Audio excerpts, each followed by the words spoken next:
নমস্কাৰ বন্ধু বান্ধৱীসকল এক্সামপেডিয়া অসম চেনেলটোলৈ আপোনালোক সকলোকে স্বাগতম জনাইছোঁ। আজি আমি আসাম এণ্ড ইটছ পিপলৰ MCQ পাৰ্ট 9 আৰম্ভ কৰিবলৈ আহিছোঁ। ইয়াৰ আগতে আমি বিভিন্ন MCQ সিৰিজ আৰম্ভ কৰিছোঁ। সেইবোৰ চেনেলৰ প্লেলিষ্ট বা ভিডিঅ' ডেছক্ৰিপশ্যনত দিয়া আছে, আপোনালোকে চাব বিচাৰিলে চাব পাৰে। গতিকে আহক আজিৰ ভিডিঅ'টো আৰম্ভ কৰোঁ। আজিৰ প্ৰথমটো কুৱেশ্যন হৈছে the Tameshwari temple roof is made of. Tameshwari মন্দিৰৰ ছাদখন কিহেৰে তৈয়াৰ কৰা হৈছে? ইয়াৰ অপশ্যন দিয়া আছে A gold, B silver, C copper, D aluminium. ইয়াৰ শুদ্ধ এনচাৰটো হৈছে চি কপাৰ। ইয়াৰ লগতে এটা নোট দিয়া হৈছে, আপোনালোকে চাব পাৰিব। ইয়াৰ পৰা কুৱেশ্যন আহে, তামেশ্বৰী মন্দিৰটো তাম ধাতুৰে নিৰ্মাণ কৰা হৈছিল আৰু সেই তাম ধাতুৰে নিৰ্মাণ কৰা হোৱাৰ বাবে এই মন্দিৰটোক তামেশ্বৰী মন্দিৰ বুলি কোৱা হয়। এই মন্দিৰত তামেশ্বৰী দেৱী বা কেঁচাই খাইতী দেৱীক পূজা কৰা হয়। কেঁচাই খাইতী দেৱী হৈছে দেউৰী জনগোষ্ঠীৰ আৰাধ্য দেৱী। গতিকে নেক্সট কুৱেশ্যনটো চাওঁ আহা। নেক্সট কুৱেশ্যনটো হৈছে who was the first Assamese to receive the Bharat Ratna. Bharat Ratna লাভ কৰা প্ৰথম অসমীয়া কোন?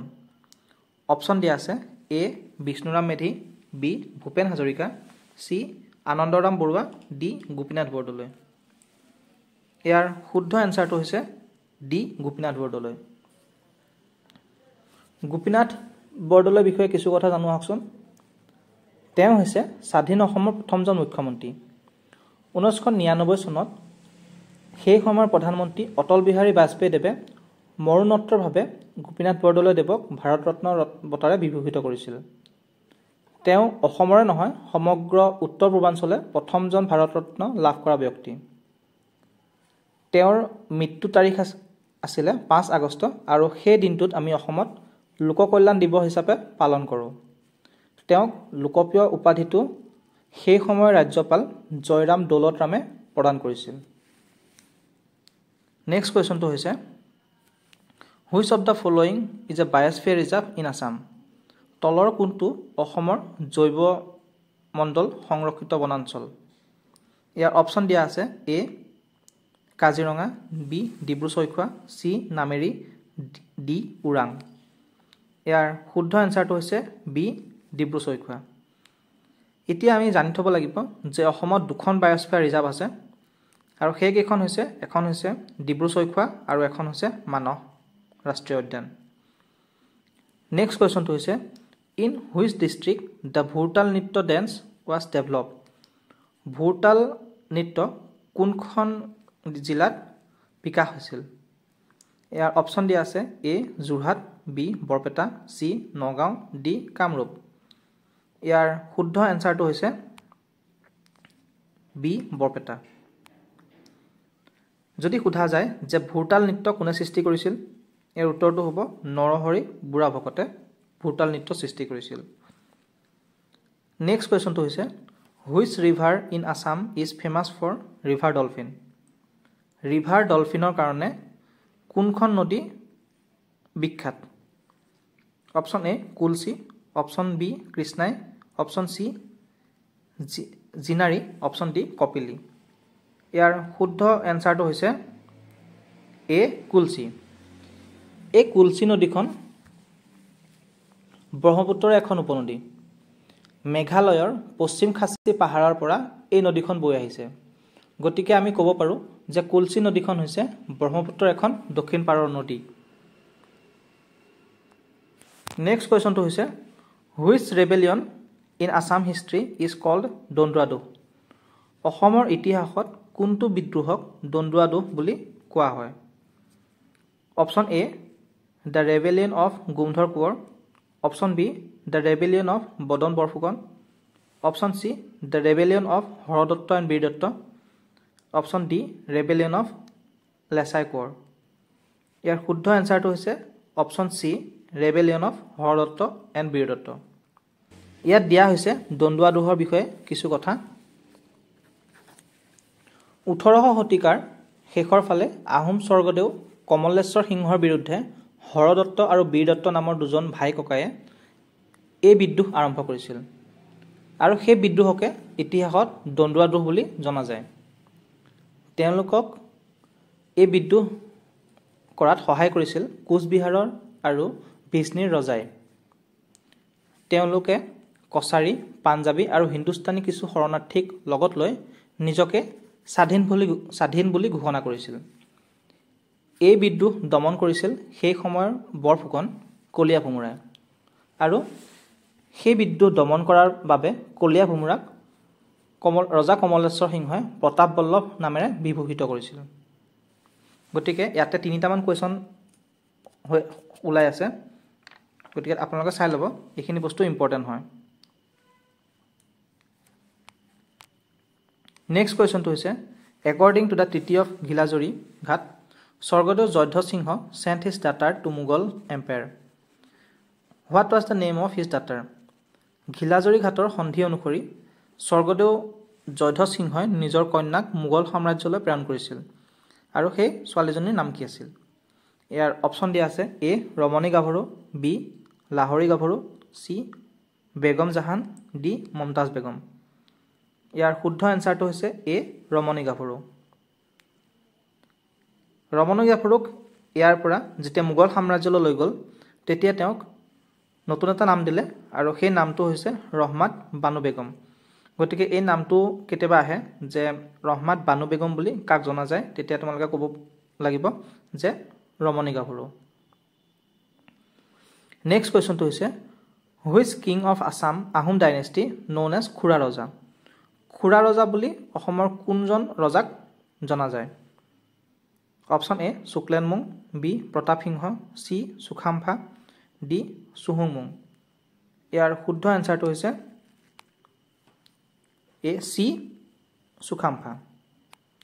নেক্সট কুৱেশ্যনটো হৈছে which of the following book was not written by Hemchandra Barua? তলৰ কোনখন কিতাপ হেমচন্দ্ৰ বৰুৱাই লিখা নাছিল? ইয়াৰ অপশ্যন দিয়া আছে এ অসমীয়া ব্যাকৰণ, বি হেমকোষ, চি আদিপাঠ, ডি কুঁহিপাঠ। ইয়াৰ উত্তৰটো হৈছে ডি কুঁহিপাঠ।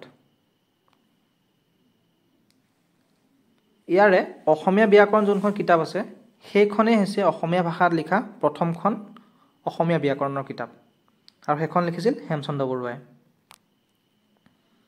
নেক্সট কুৱেশ্যনটো হৈছে consider the following statement.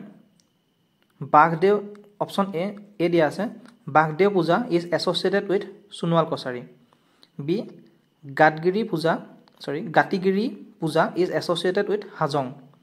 Which of the following is are correct? 1 দিয়া আছে এ ইজ কাৰেক্ট, 2 দিয়া আছে বি ইজ কাৰেক্ট, চি দিয়া আছে all of the above is correct, 4 দিয়া আছে নান অফ দিছ। ইয়াৰ শুদ্ধ এনচাৰটো হৈছে এ মানে 1 এ কাৰেক্ট। এতিয়া এই গাতিগিৰি ফেষ্টিভেলটো, সেই গাতিগিৰি ফেষ্টিভেলটো সোণোৱাল কছাৰীসকলে পালন কৰে। নেক্সট কুৱেশ্যনটো হৈছে who among the following from Assam joint the famous Dandi March? Dandi যাত্ৰাত অসমৰ ফালৰ পৰা কোনে যোগদান দিছিল? ইয়াৰ অপশ্যন দিয়া আছে এ লীলাধৰ বৰুৱা, বি নবীন চন্দ্ৰ বৰদলৈ, চি তৰুণৰাম ফুকন, ডি কুলধৰ চলিহা। ইয়াৰ শুদ্ধ এনচাৰটো হৈছে এ লীলাধৰ বৰুৱা।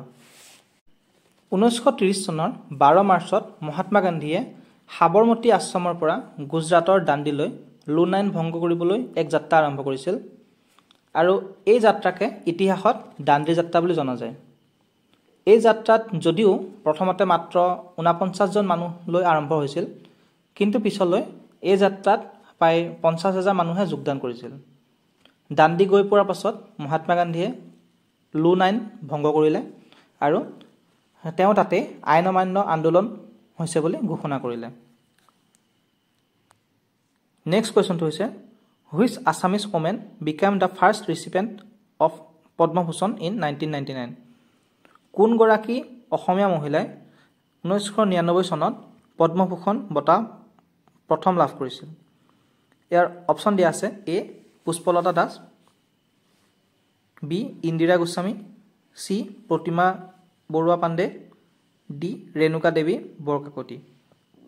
ইয়াৰ অপশ্যন উত্তৰটো হৈছে এ পুষ্পলতা দাস।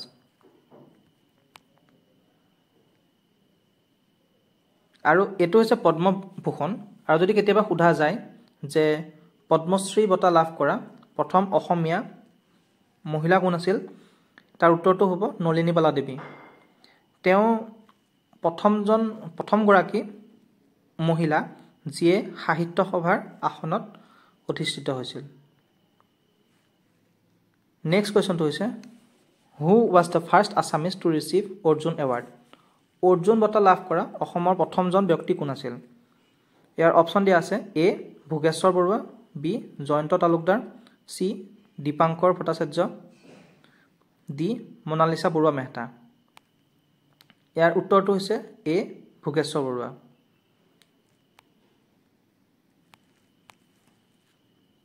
ভোগেশ্বৰ বৰুৱাই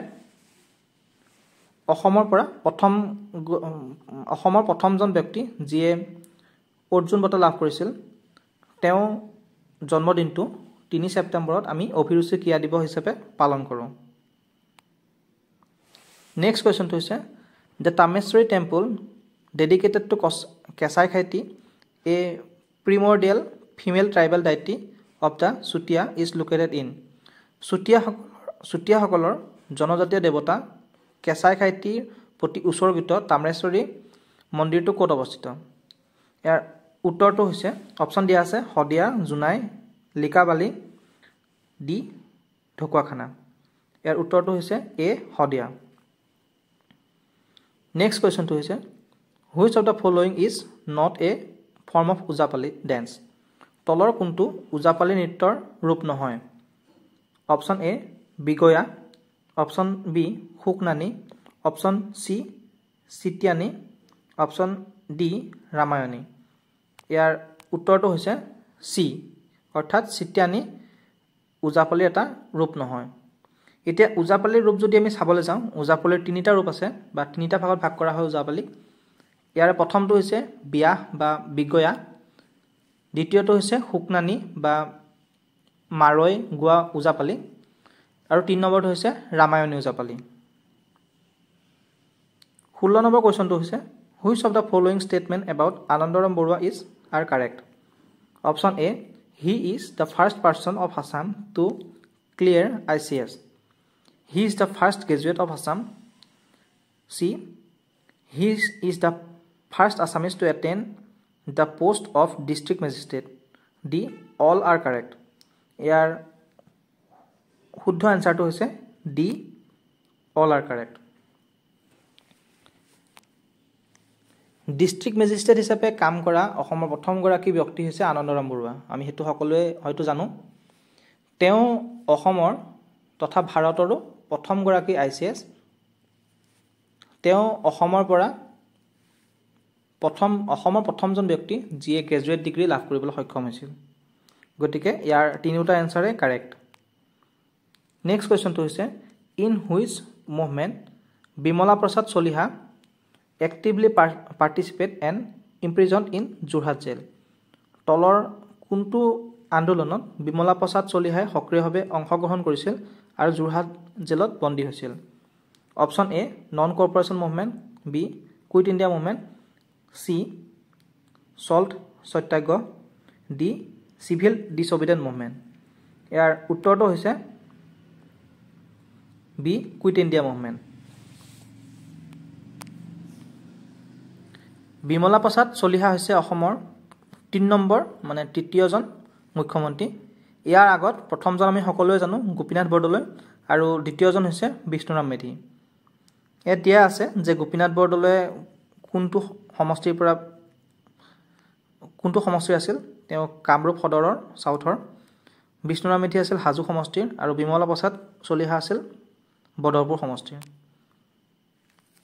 বিমলা প্ৰসাদ চলিহাই স্বাধীনতা আন্দোলনৰ সময়ত যোৰহাট জেলত বন্দী হৈছিল তেওঁ এটা উল্লেখনীয় কাম হৈছে যে তেওঁৱে আসাম অফিচিয়েল লেংগুৱেজ বিলখন প্ৰপ'জ কৰিছিল এই বিলখনত অসমীয়া আৰু ইংৰাজী ভাষা দুইটাকে অফিচিয়েল লেংগুৱেজ হিচাপে অসমৰ প্ৰপ'জ কৰা হৈছিল নেক্সট কুৱেশ্যনটো হৈছে What was the name of the British officer who was killed during Phuloguri uprising? Phulguri বিদ্ৰোহৰ সময়ত নিহত হোৱা ইংৰাজ বিষয়াজনৰ নাম কি আছিল ইয়াৰ উত্তৰ অপশ্যন দিয়া আছে লেফটেনেণ্ট ডছন, লেফটেনেণ্ট বি দিয়া আছে লেফটেনেণ্ট ৰবাৰ্ট, চি দিয়া আছে lieutenant Singer, D lieutenant Brooke. ইয়াৰ শুদ্ধ এনচাৰটো হৈছে লেফটেনেণ্ট সিংগাৰ। ফুলগুৰি ধাবা হৈছে অসমৰ প্ৰথম বিদ্ৰোহ ব্ৰিটিছৰ বিৰুদ্ধে। 1861 চনৰ অক্টোবৰ মাহত এই বিদ্ৰোহ সংঘটিত হৈছিল। আফু খেতি বন্ধ কৰা আৰু তামোল পাণৰ ওপৰত কৰ নিয়োগ হোৱা বুলি যিটো ৰিউমাৰ হৈছিল তাৰ প্ৰতিবাদতে এই বিদ্ৰোহ আৰম্ভ হৈছিল। প্ৰতিবাদৰ অংশ হিচাপে তেওঁলোকে 5 দিনীয়া ৰাইচ মিল গোটাইছিল আৰু সেই 5 দিনীয়া ৰাইচ মিল ভংগ কৰিবলৈ ব্ৰিটিছৰ ফালৰ পৰা লেফটেনেণ্ট সিংগাৰক পঠোৱা হৈছিল। লেফটেনেণ্ট সিংগাৰ আৰু সেই ৰাইজসকলৰ মাজত মতবাদ আৰম্ভ হৈছিল আৰু মতবাদৰ ফলশ্ৰুতিত লেফটেনেণ্ট সিংগাৰক ৰাইজে মাৰি পেলাইছিল আৰু কলং নদীত উটুৱাই দিছিল। নেক্সট কুৱেশ্যনটো হৈছে which of the following is known as Assam's Jallianwala Bagh মাছাকাৰ? তলৰ কোনটো ঘটনাক অসমৰ জালিৱানাবাগ হত্যাকাণ্ড বুলি জনা যায়? ইয়াৰ অপশ্যন দিয়া আছে এ ফুলগুৰি ধাবা, বি পথৰুঘাটৰ ৰণ, C Itakhuli rice mill, D Jorhat সাৰ্বজনিক সভা। ইয়াৰ শুদ্ধ এনচাৰটো হৈছে বি পথৰুঘাটৰ ৰণ। পথৰুঘাটৰ ৰণ হৈছে অসমৰ আন এক কৃষক বিদ্ৰোহ, ব্ৰিটিছৰ বিৰুদ্ধে হোৱা আন এক কৃষক বিদ্ৰোহ। এই বিদ্ৰোহ 1894 চনৰ 28 জানুৱাৰী তাৰিখে মঙলদৈ চহৰৰ পৰা 16 কিলোমিটাৰ দূৰত থকা পথৰুঘাট নামৰ ঠাইত আৰম্ভ হৈছিল। মাটিৰ খাজানা বৃদ্ধি কৰাৰ প্ৰতিবাদতে মূলতে এই বিদ্ৰোহ আৰম্ভ হৈছিল। এই বিদ্ৰোহ দমন কৰাৰ বাবে ব্ৰিটিছে গুলীচালনা কৰিছিল, ফলত অসমৰ বহুকেইজন কৃষকৰ মৃত্যু হৈছিল। সেয়ে পথৰুঘাটৰ ৰণক অসমৰ জালিৱানাবাগ হত্যাকাণ্ড বুলিও জনা যায়। এইখিনিয়ে আছিল আজিৰ ভিডিঅ'ৰ মূল কথা। আপোনালোকে যদি ভিডিঅ'টো ভাল পালে তেনেহ'লে লাইক কৰিব, চেনেলটো ছাবস্ক্ৰাইব কৰিব, আপোনালোকৰ লগৰ বন্ধু বান্ধৱীসকলৰ মাজত ভিডিঅ'টো শ্বেয়াৰ কৰিব। গতিকে আজিলৈ ইমানেই, ধন্যবাদ।